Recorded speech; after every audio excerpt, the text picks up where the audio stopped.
দেরি করো না, দেরি করার প্রয়োজন নাই।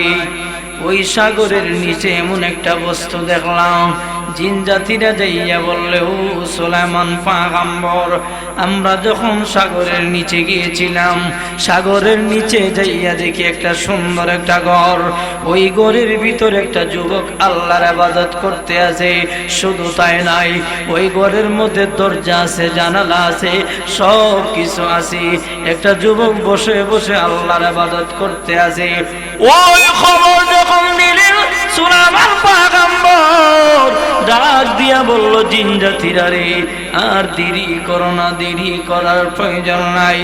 ওই গম্বুজটা সহ আমি সুলাইমান পয়গম্বরের সামনে হাজির করে দাও। জোরে জোরে বলেন সুবহানাল্লাহ। ওই সময় জিন জাতিরা আল্লাহর কুদরত বুঝা যায় না। জিন জাতিরা আবার দ্বিতীয়বার ডুব দিল, সাগরের নিচে তোর শহরে চলে গেল। সাগরের নিচে যাইয়া আল্লাহর কুদরত বুঝা যায় না। ওই সাগরের নিচে যাইয়া গড়টার মাঝখানে হাতটা দিল, গড়টার মাঝখানে একটা হাবলা দিল, গড়টার মাঝখানে আমরা গড়টার মাঝখানে এইভাবে হাত দিয়া টান দিছি। টান দিয়া উঠাইয়া সাগরের মাঝখানে যখন উঠাই, সাগরের মাঝখান থেকে সাগরের নিচে, সাগরের পারে যখন উঠাইল, আল্লাহর কুদরত বোঝা যায় না। ওই ঘরটার ভিতরে দরজা জানালা সবগুলি বন্ধ করা, একটা দরজা জানালাও খোলা নয়, সবগুলি বন্ধ করা।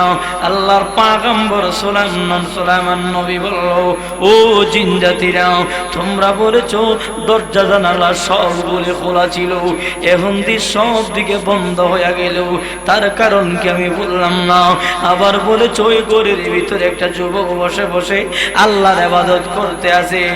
ওই সময় জিন জাতিরা বল, ও আল্লাহর পয়গম্বর, আমার মাবুদের কসম খেয়ে বলি, আল্লাহর ইজ্জতের কসম খেয়ে বলি, দরজাও খোলা ছিল, জানালাও খোলা ছিল, আমার এই ঘরের ভিতরে আল্লাহর একটা বন্দাও ছিল, বসে বসে মাবুদের ইবাদত করতে আছে। আল্লাহর কুদরত বোঝা যায় না? ও বন্ধুরা আমার, ওই ঘরের ভিতরে আল্লাহর ইবাদত করতে আছে একটা যুবক। সুলাইমান নবী কয়, যদি হয় তাহলে ওই ঘরটারে দুইটা ভাগ করো। ওই সময় আমার হযরতে সুলাইমান পয়গম্বরকে ডাক দিয়া বলল, এ সুলাইমান পয়গম্বর, ওই ঘরটার ভিতরে একটা যুবক আছে অবশ্যই, এতে কোনো সন্দেহ করবে না।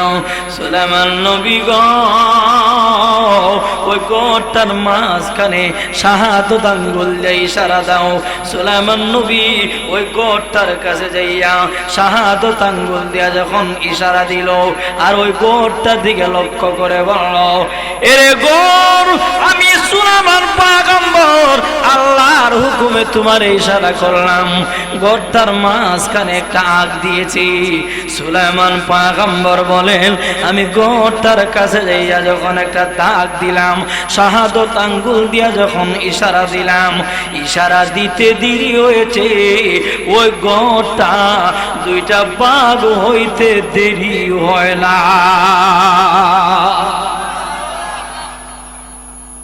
ও বন্ধুরা আমার, হযরতে সুলাইমান পয়গম্বর বলেন, ওই ঘরটা যখন আমি শাহাদাত আঙ্গুল দিয়ে ইশারা করলাম, ঘরটা দুইটা ভাগ হয়ে গেছে, ওই ঘরটা দুইটা ভাগ হয়ে গেল।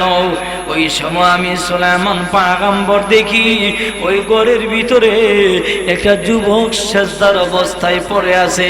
জোরে জোরে বলেন সুবহানাল্লাহ। ও আল্লাহর কুদরত বোঝা যায় না? সুলাইমান পয়গম্বর বলেন, ওই ঘরের ভিতরে আল্লাহর কুদরত বোঝা যায় না? ওই ঘরের ভিতরে একটা যুবক সিজদার অবস্থায় পড়ে আছে। হযরতে সুলাইমান পয়গম্বর এবার দেখে যুবকটা সে সিজদার মধ্যে পড়ে আছে। সিজদা থেকে যখন তার মাথা উঠালো, ওই সময় সুলাইমান পয়গম্বর প্রশ্ন করলো, এরে আল্লাহর বন্ধু, ও আল্লাহওয়ালা যুবক, আরে বলো এই ঘরের ভিতরে তুমি কি করো? বলে, আমি তো ওই ঘরের ভিতরে আল্লাহর ইবাদত করতে আসি। ও বন্ধুরা সুলাইমান পয়গম্বর ওই যুবকটাকে প্রশ্ন করলো, যুবক রে, ঘরের ভিতরে বসে বসে তুমি কি করো? আমি আল্লাহর ইবাদত করি। ওই সময় সুলাইমান পয়গম্বরকে সুলাইমান নবী ডাক দিয়া বলল, এর যুবক, এই ঘরের ভিতরে যে তুমি আল্লাহর ইবাদত করো, এত তুমি কতদিন হয়েছে, বা কই দিন, কই মাস, কত বছর হয়েছে বলো। ওই লোকটা বলল, ও সুলাইমান পয়গম্বর, আল্লাহর কসম খেয়ে বলি, ওই ঘরটার ভিতর আমি কোন সময় ঢুকছি? সুলাইমান নবী গো, আমার মন সাক্ষী দে, আজকে নয়, 2 দিন নয়, 1 দিন নয়, 1 বছর নয়, 2 বছর নয়, এরে সুলাইমান নবী, ওই ঘরের ভিতরে যে আমি প্রবেশ করেছি, হাজার হাজার বছর হয়ে গেছে। হযরতে সুলাইমান পয়গম্বর ডাক দিয়ে বলল, এরে যুবক, ওই ঘরের ভিতরে তুমি আল্লাহর ইবাদত করতে আছো? বলে, হ্যাঁ, আমি আমার মাবুদের ইবাদত করি, আল্লাহর ইবাদত করি। ওই সময় যুবকটাকে সুলাইমান পয়গম্বর প্রশ্ন করলো, এই সুলাইমান যুবক, আর এই ঘরের ভিতরে তুমি আল্লাহর ইবাদত করতে আসো? শুধু তাই নয়, পানির নিচে ঘর, পানির নিচে ঘর জীবনে কোনোদিন শুনি নাই। ওই পানির নিচে ঘর থাকতে আমার জীবনে কোনোদিন আমি শুনি নাই, কিন্তু পানির নিচে ঘর, আবার ওই ঘরের ভিতরে তুমি আল্লাহর ইবাদত করতে আসো। হযরতে সুলাইমান নবী বললেন, যুবক রে, এমন মর্যাদার অধিকারী তুমি কিভাবে হইলা? ওই সময় যুবক যাব, এ সুলাইমান পয়গম্বর, দুনিয়ার জমিনে আমার মা ছিল, আমার বাবা ছিল, দুনিয়ার জমিনের আমার আম্মাও ছিল জীবিত, আমার আব্বাও ছিল জীবিত। এরে সুলাইমান নবী, আমার আম্মা ছিল অন্ধ, জীবনে কোনোদিন চোখে দেখেন নাই। আমার আব্বা ছিল পঙ্গ, জীবনে কোনোদিন হাঁটতে পারে নাই। আমি কিভাবে এমন মর্যাদার অধিকারী হইলাম? ও সুলাইমান নবী, আমার মা এবং বাবাকে লইয়া, মা কোনোদিন চোখে দেখেন নাই, বাবা কোনোদিন হাঁটতে পারেন নাই। ওই মা এবং বাবাকে লইয়া আমি 1 বছর নয়, 2 বছর নয়, একাধারে 70 বছর আমি আমার মা বাবার খেদমত করেছি। জুড়ে জুড়ে কোন সুবহানাল্লাহ। ওই যুবক যুবক, ও সুলাইমান নবী, আমি আমার মাকে লইয়া 1 বছর নয়, 2 বছর নয়, ও সুলাইমান পয়গম্বর, আমি আমার মাকে লইয়া 1 বছর নয়, 2 বছর নয়, সুলাইমান নবীরে 70 বছর আমি আমার মা বাবার খেদমত করেছি। বলে, কিভাবে? যুবকটা ডাক দিয়া বলল, ও সুলাইমান পয়গম্বর, আমি আমার মাকে লইয়া, আমার মা যেখানে যাওয়ার জন্য ইচ্ছা করেছি, আমি সেখানে আমার মাকে নিয়ে যাইতাম। বাবা যেখানে যাওয়ার ইচ্ছা করত, আমি আমার বাপকে, আমার মাকে পিঠে বহন করে করে রাস্তা দিয়া নিয়ে যাইতাম। আমার মা যেখানে যাওয়ার ইচ্ছা করত, আমি পিঠে বহন করে করে আমি আমার আম্মাকে নিয়ে যাইতাম। আব্বা যেখানে যাওয়ার ইচ্ছা করত, কারণ বাবা তো হাঁটতে পারত না, ও সুলাইমান নবী, আমি আমার বাবাকে লইয়া 70 বছর এইভাবে আমি আমার পিঠে বহন করিয়া আমি আমার মা বাবার খেদমত করে নিলাম। সুলাইমান নবী গো, আমি আমার মা বাবার খেদমত করার কারণে আমার আব্বা এবং আম্মা আমার প্রতি খুশি হইয়া মাবুদের দরবারে আল্লাহকে বলে, এ আমার মালিক আল্লাহ, সন্তানের জন্য যে আরাম আমরা পাইছি গো আল্লাহ, ও আমার মালিক, আমার সন্তান আমাদের কেমন সুখ এবং শান্তি দিয়েছে। আমরা মা বাবা হইয়া সন্তানের জন্য দোয়া করে গেলাম, আল্লাহ গো আমরা দোয়া করে গেলাম আমার সন্তানের জন্য আপনি আরামের ব্যবস্থা করে দিবেন। জোরে জোরে বলেন সুবহানাল্লাহ। ওই সমাজ বক্তা বললে, সুলাইমান নবী আমার জন্য দোয়া করে গেছে, আল্লাহ গো সন্তান তো আমাদেরকে শান্তি এবং শান্তিতে বসবাস করার জন্য, আল্লাহ আমাদেরকে খুশি করার জন্য সন্তান সব কাজ করে নিয়েছে। ওই সমাজ বক্তা, ও সুলাইমান পয়গম্বর, ও আল্লাহর পয়গম্বর, ওই ছেলেটা আমার যে আল্লাহর নবী, আমি আমার মা বাবার খেদমত করেছি।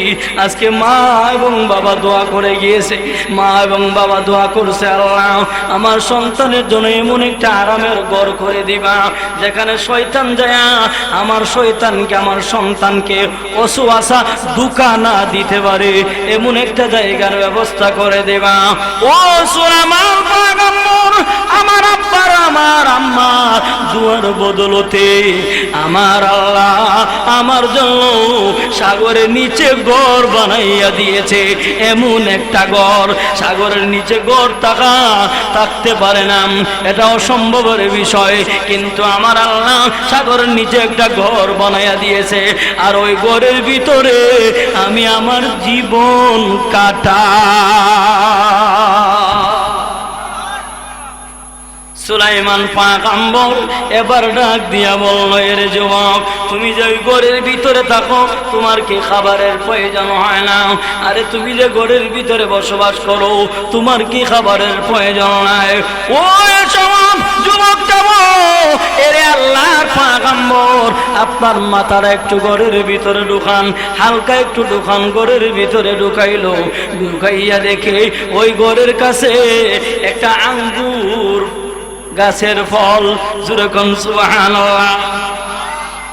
হযরতে সুলাইমান নবী ফরমান, ওই গাছটা দিয়ে তুমি কি করো? ও সুলাইমান নবী, ওই গাছটার ভিতরে মজার মজার আঙ্গুর ফল ধরে, যখন আমার খাবারের প্রয়োজন হয় ওই গাছটা থেকে আঙ্গুর পেরে পেরে আমি আমার জীবন কাটাই। জোরে জোরে কোন সুবহানাল্লাহ। আল্লাহর কুদরত বোঝা যায় না। হযরতে সুলাইমান নবী আবার চোখের পানি ছেড়ে দিয়া কান্দে আর বলে, ও আমার উম্মতের দলেরা, হযরতে ও আমার উম্মতের দলেরা, তোমরা ভালো করে শুনিয়া নাও। আমার একটা উম্মত, আমার ওই দেখো এক আল্লাহর বান্দা, মা বাবার খেদমত করার কারণে আমার আল্লাহ তার জন্য এমন একটা শান্তির আরামের ব্যবস্থা করে দিয়েছে। তোমরাও যদি তোমাদের মা বাবার খেদমত করো আমার আল্লাহ সুব্যবস্থা করে দিবে, আখিরাতে শান্তির ব্যবস্থা করে দিবে, পরকালে আমার আল্লাহ শান্তির ব্যবস্থা করে দিবে। জোরে কোন সুবহানাল্লাহ। আল্লাহ বলেন, মানুষ তুই যখন তোর মা বাবার খেদমত করবে আমি আল্লাহ দুনিয়াতে শান্তি বানাইয়া দিব। আমি আল্লাহ তোর রিজিকের ব্যবস্থা কিভাবে করব? মা বাবার দুয়ার বদলতে। এই কারণে সন্তান রে, তোর হাজারো কষ্ট হইতে পারে, তুমি তোমার মা বাবাকে কষ্ট দিবে না। মা যদি কাফের হয়, বাবাও যদি কাফের হয়, তবু মা বাবার কষ্ট দেওয়ার বিধান শরীয়তে নাই। জোরে জোরে বলেন সুবহানাল্লাহ। আর যে সন্তান মা এবং বাবারে কষ্ট দিবে দুনিয়াতেও লাঞ্ছিত হবে, পরকালে আল্লাহ তার জন্য লাঞ্ছিত, আল্লাহ তাআলার আযাব আর গজব জাহান্নামের আগুনে নিক্ষেপ করতে হবে। আর মা বাবার যে সন্তান সন্ততি শান্তি এবং আরামের ব্যবস্থা করে দিবে আল্লাহ কঠিন কিয়ামতের ময়দানে তার জন্য আল্লাহ আরামের ঘর বানাইয়া দিবে। জোরে কোন সুবহানাল্লাহ। যে মাকে দিবে বদগালি তার কপালে লেখা থাকবে সুনকালি। যে মা বাবার সাথে খারাপ আচরণ করবে ওই সন্তানের কপালের মধ্যে কঠিন কিয়ামতের ময়দানে সাদা সুনকালির মধ্যে, সুন যেমন সাদা তেমন একটা সাদা দাগ তার কপালের মধ্যে থাকবে। লোকেরা তার দেখেই চিনবে ওই সন্তানটা হইল মা বাবার অবাধ্য সন্তান। তার এই সুন সাদা দাগটা দেখে বুঝে ফেলবে ওই সন্তানটা হলো, মানুষ দেখে দেখে আঙ্গুল দেওয়া পারবে ওই যে সন্তানটা যাইতেছে এ হইল মা বাবার অবাধ্য সন্তান। জোরে কর নাউযুবিল্লাহ। আর মা বাবার অবাধ্য সন্তান হয়ে কবরে গেলে আল্লাহর নবী বলেছেন, মা বাবা যদি সন্তানের প্রতি রাজি আর খুশি না থাকে, আমি নবীও তার প্রতি খুশি না, আল্লাহও স্বয়ং তার প্রতি খুশি না। জোরে কর নাউযুবিল্লাহ। আল্লাহর নবী একদিনে গুরুস্থানের পাশে দিয়া জান্নাতুল বাকি নামক গুরুস্থানের পাশে দিয়া যাইতেছে। ওই সময় দেখা যায় নবী হাঁটতে হাঁটতে হাঁটতে হাঁটতে হাঁটতে হাঁটতে রওনা, দেখে জান্নাতুল বাকির কাছে এক গুরুস্থানের মধ্যে একটা যুবক তার আগে কবরের ভিতরে জাহান্নামের আগুন দাউ দাউ করে জ্বলতে আছে। যেরকম নাউজুবিল্লাহ। ওই সময় নবী আমার সঙ্গে সঙ্গে একটা গাছ ঢাল ভাঙ্গা লাগাইয়া দিছে। অল্প কিছু সময়ের জন্য কবরের আযাবটা বন্ধ।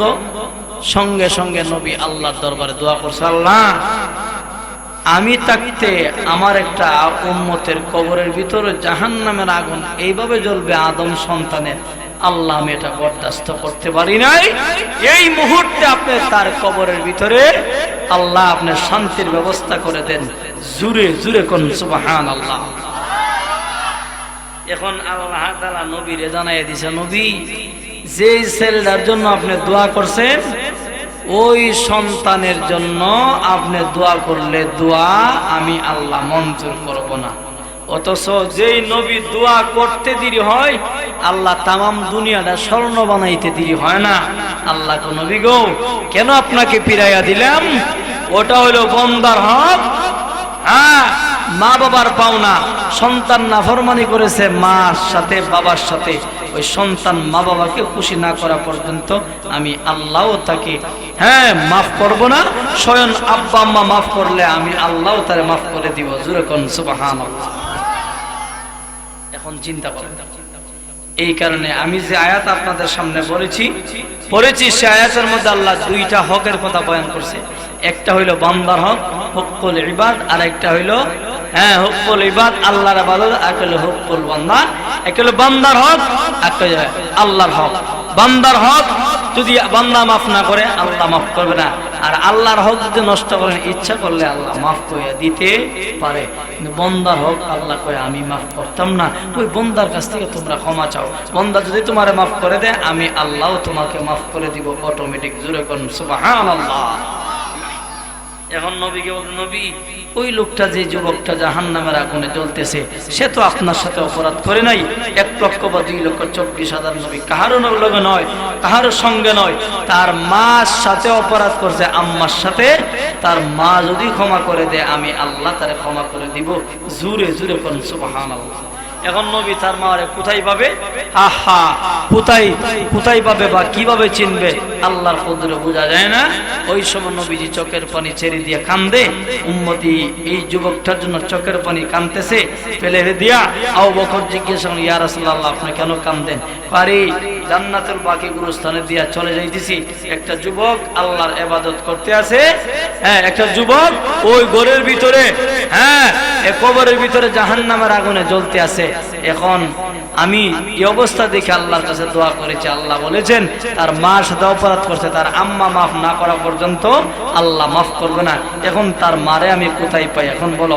আবু বকর বলেন, ইয়া রাসূলুল্লাহ চলেন আজকে জান্নাতুল বাকির আশেপাশে সবকে আমরা এলান দেব, তারা যেন যার যার গুরুস্থানের পাশে দাঁড়ায়া যায়।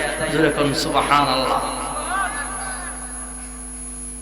ওই সময় আল্লাহর নবী বলেন, এ আবু বকর আর দেরি করো না, দেরি করার প্রয়োজন নাই। ও আবু বকর এই মুহূর্তে দৌড়াইয়া যাও। আবু বকর রে এই মুহূর্তে যাইয়া জান্নাতুল বাকির আশেপাশে যাইয়া এলান দিয়ে দাও। ও নারী এবং পুরুষের দলেরা, আল্লাহর নবী বলেছে, আল্লাহর পয়গম্বর বলেছে, এই মুহূর্তে তোমরা যার যার কবরের পাশে দাঁড়ানোর জন্য ওই মহিলারা, ও বন্ধুরা আমার কিতাবের মধ্যে লেখেন আল্লাহর নবী যখন আবু বকরের মাধ্যমে এলানটা দিয়া দিল, হযরতে আবু বকর হেঁটে হেঁটে যখন এলান দিয়ে দিল, ও মহিলারা কে তোমরা আছো? কার সন্তান মারা গেছে? তোমরা যার যার কবরের পাশে দাঁড়ানোর জন্য এটা আমার নবী তলব করেছে, নবী আমার আহ্বান করেছে। এবার নারীরা বলেন, এমন একজন পয়গম্বর, আরে এমন নবী ডাক দিয়েছে আমি না যাইয়া তো পারি না, কিন্তু যেই ছেলেটা তার মারে কষ্ট দিয়েছে ওই মহিলাটা অসুস্থ। ওই সব মহিলাটা যখন তার পয়গম্বরের শব্দ যখন কানের মধ্যে যখন শুনছে, আখিরি জামানার নবী তলব করেছে, মহিলা হাঁটতে হাঁটতে লাঠি বড় করে করে রওনা হয়ে গেছে। জোরে জোরে বলেন সুবহানাল্লাহ। ও বন্ধুরা আমার, আল্লাহর পয়গম্বর যখন আবু বকরের এলান দিয়া দিল। হাজার হাজার মহিলারা যার যার কবরের পার্শ্বে দাঁড়াইয়া গেল রে ভাই, যার যার কবরের পার্শ্বে যখন দাঁড়াইয়া গেছে, কিন্তু যেই কবরের মধ্যে জাহান্নামের আগুন, ওই কবরের মধ্যে কোনো মানুষ নাই, একটা মানুষও দেখা যায় না। আরে কি ব্যাপার, আল্লাহর নবী উপস্থিত। নবী আমার চোখের পানি ছেড়ে দিয়া কান্দে। সমস্ত কবরের পার্শ্বে মানুষ দাঁড়াইয়া রয়েছে, একটা না একটা মানুষ দেখা যায়, কিন্তু যেই কবরের ভিতরে জাহান্নামের আগুন, ওই কবরের মধ্যে কোনো মানুষ নাই। ওই সময় আমার নবী চোখের পানি ছেড়ে দিয়া কান্দে, চোখের পানি ছেড়ে দিয়া কান্দা আরম্ভ করলো। ওই সময় আবু বকর বললেন, ইয়া রাসূলুল্লাহ, নবী আমার কান্নার প্রয়োজন নাই। আল্লাহর নবী গো, আমার আল্লাহর পক্ষ থেকে ফয়সালা হবে, আমার আল্লাহ সাহায্য করবে গো নবী, আপনি পেরেশানি হইয়েন না, আমার আল্লাহর পক্ষ থেকে ব্যবস্থা হয়ে যাবে। ও বন্ধুরা আমার, নবী আমার চোখের পানি ছেড়ে দিয়া যখন কান্না আরম্ভ করে দিল, আল্লাহর কুদরত, হঠাৎ করে দেখে একটা মহিলা লাঠি বড় করে করে, একটা মহিলা বিদ্যা হয়ে গেছে, মাথার চুলগুলি সাদা। ওই মহিলাটা লাঠি বড় করে করে যেই কবরের পাশে, যেই কবরের মধ্যে জাহান্নামের আগুন ছিল, ওই কবরের পাশে আল্লাহর নবী দাঁড়াইয়া গেছে। ও বন্ধুরা আমার, ওই জায়গাতে যাইয়া আল্লাহর কুদরত বোঝা যায় না। ওই মহিলাটা যাইয়া ওই কবরের পাশে দাঁড়াইয়া গেছে, দয়াল নবী মুস্কি হাসি দিয়েছে। জোরে জোরে বলেন সুবহানাল্লাহ। আল্লাহর পয়গম্বর বলেছে, এ আবু বকর, ও আবু বকর, নবী বলেন, মা গো, আমি ওই ছেলেটার জন্য আল্লাহর দরবারে দোয়া করেছিলাম, আমার আল্লাহ আমাকে বলে দিয়েছে, ও আল্লাহর নবী, ওই ছেলেটা আপনার সাথে অপরাধ করে নাই। 1,00,000 বা 2,24,000 পয়গম্বর, কোন পয়গম্বরের সাথে অপরাধ করে নাই। অপরাধ করেছে মা, তার আম্মার সঙ্গে। তার মা যদি তারা ক্ষমা করে দে, আমি আল্লাহ ওয়াদা দিলাম, তার আম্মা ক্ষমা করতে দেরি হবে, আমি আল্লাহ তার মাফ করতে দেরি করব না। জোরে জোরে কোন সুবহানাল্লাহ।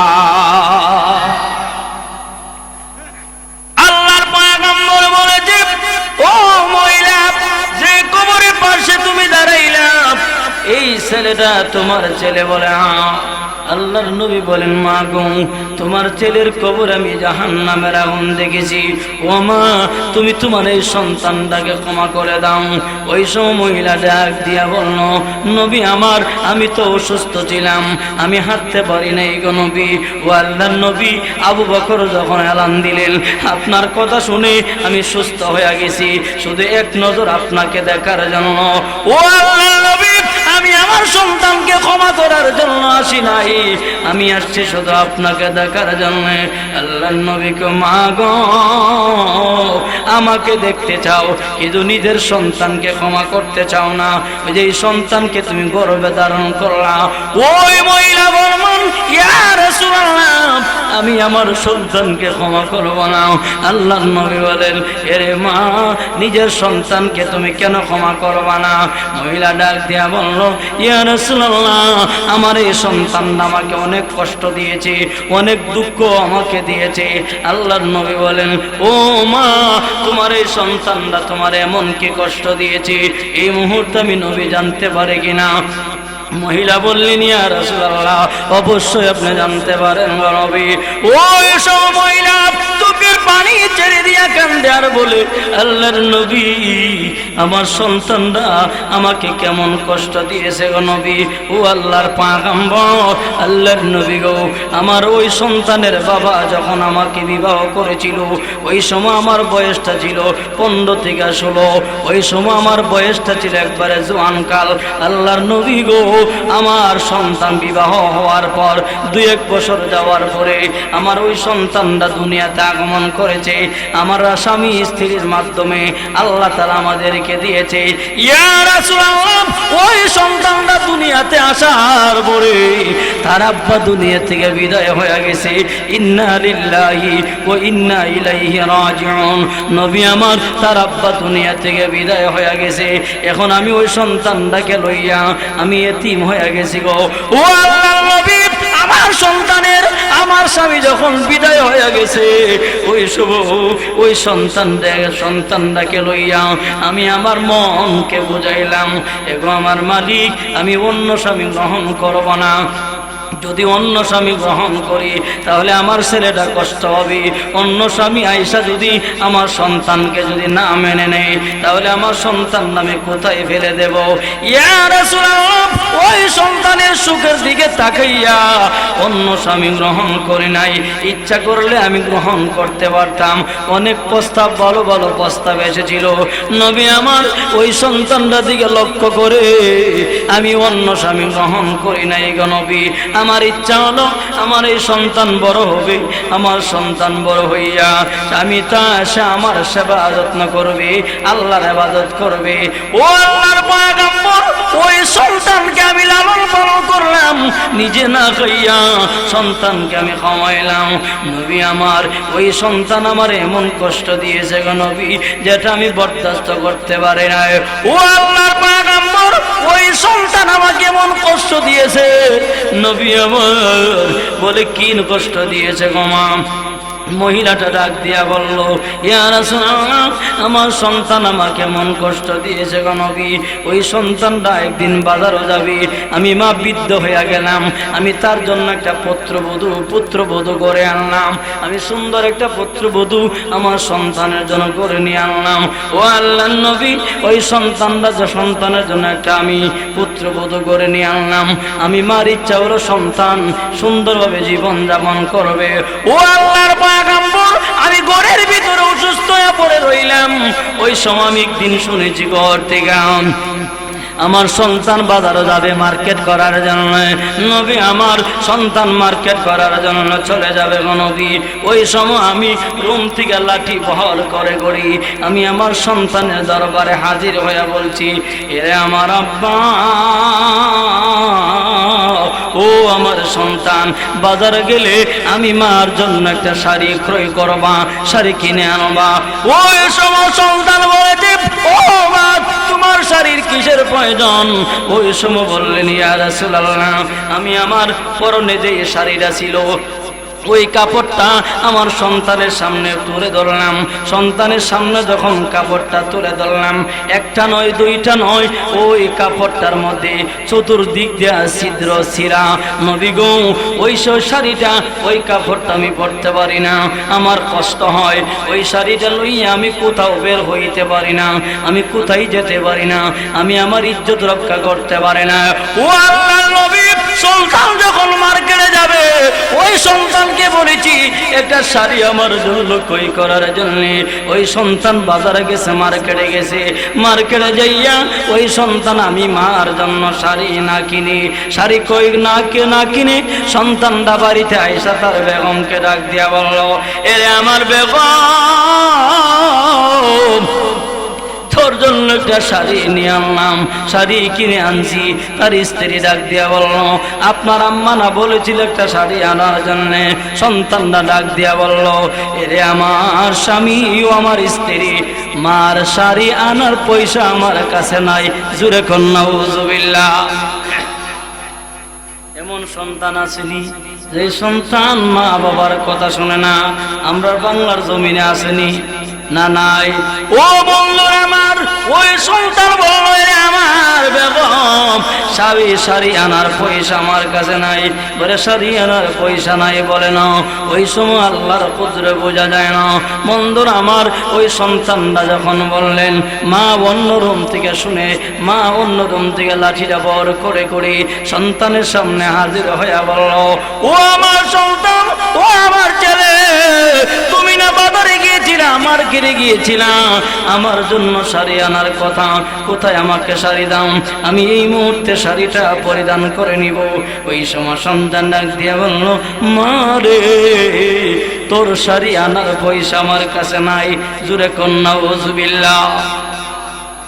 ও আমার সন্তান, মার জন্য শাড়ি আনবে, তোর কাছে টাকা নাই, তুমি তোমার বেগমের জন্য শাড়ি কিনলা, টাকা কোথায় পাইলা?